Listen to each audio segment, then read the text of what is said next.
को ध्यान में रखना।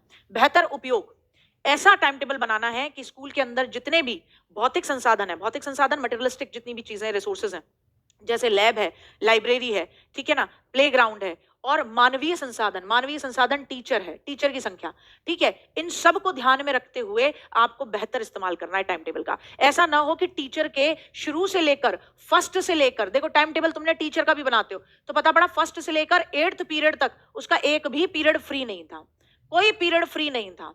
अब बताओ तुम क्या पढ़ाएगा ये, अब बताओ तुम क्या पढ़ाएगा? एक समय पे आके ना ये भी ऐसे पढ़ाएगा, हाँ तो फिर बेटा ये होता है, फिर बेटा इसको ये करते हैं। बच्चे ने पीछे से आवाज लगाई, बाप चुप हो रहा है कि लगाऊं यहीं बजाऊं, मुर्गा बन जा बाहर जाके।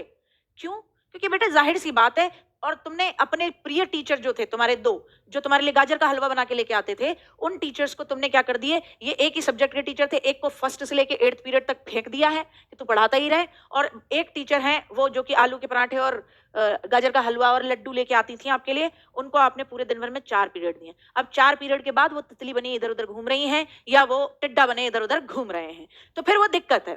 तो आप अपने पूरे रिसोर्सेज का इस्तेमाल करें, ढंग से टाइम टेबल बनाते समय रुचि का भी इस्तेमाल करें टीचर की, कि जबरदस्ती ऐसा ना हो कि जैसे क्या होता है, ये देखो प्रैक्टिकलिटी में बहुत सारी चीजें संभव नहीं हो पाती, आप भी जानते हैं प्रैक्टिकलिटी में कई बार देखने मिलता है टीचर है कंप्यूटर्स का, अब कंप्यूटर के टीचर का इंटरेस्ट अपने कंप्यूटर्स में है, प्रैक्टिकल सब्जेक्ट है ये, आपने क्या कह दिया उसको, कह दिया हिंदी पढ़ाओ, क्यों? क्योंकि टीचर नहीं है।